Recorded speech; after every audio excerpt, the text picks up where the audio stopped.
Noakhali pass তথা কোম্পানিগঞ্জ এবং কবিরহাটবাসীর কাছে আমরা ঐক্যের কোনো বিকল্প নাই।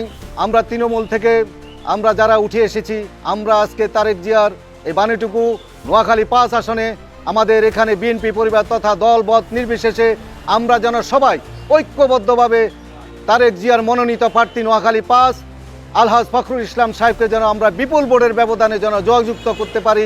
দলের প্রার্থী অনেকেই থাকবে, অনেকের পক্ষপাতিত্ব করবে, কিন্তু যখন ধানের শীষের প্রতীক আসছে, যিনি প্রতীক নিয়ে আসছেন আলহাজ মোহাম্মদ ফখরুল ইসলাম, তার পক্ষে কাজ করতে হবে। দলের এই নির্দেশনা আছে। আমরা চাই সবাই ঐক্যভাবে, সবাই একত্রিতভাবে আমরা দলের পক্ষে কাজ করব এবং দলের কোনো ভেদাভেদ থাকবে না, সবাই ঐক্যবদ্ধ হয়ে কাজ করবে। আমরা দল এবং দলের প্রধান তারেক রহমান এবং দেশনেত্রী বেগম খালেদা জিয়ার কাছে কৃতজ্ঞ এবং ওনাদেরকে আমরা ধন্যবাদ জানাই আমাদের ফখরুল ভাইকে এই আসনে প্রার্থী দেওয়ার জন্য। এই আসনে ফখরুল ভাইয়ের বাইরে যদি কেউ নমিনেশন পাইত তাহলে আমরা এই সিট মনে হয় যে হারিয়ে ফেলতাম। এখন আমরা আশাবাদী, ইনশাল্লাহ আমাদের তারেক জিয়ার সঠিক সিদ্ধান্তের কারণে আমরা এই আসনে আমাদের ফখরুল ভাইকে বিপুল ভোটে জয়যুক্ত করতে পারবো।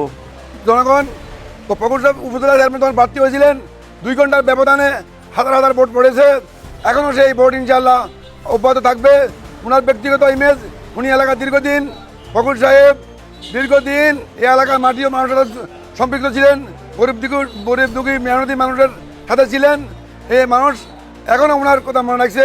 তাই রামপুরবাসীর পক্ষ থেকে আমি এই তারেক রহমান সাহেবকে ধন্যবাদ জানিয়ে কৃতজ্ঞতা প্রকাশ করছি। আমাদের এখানে একটা ভিআইপি এলাকা ছিল, আমাদের প্রয়াত নেতা ব্যারিস্টার মৌদুদ আহমেদ ছিলেন।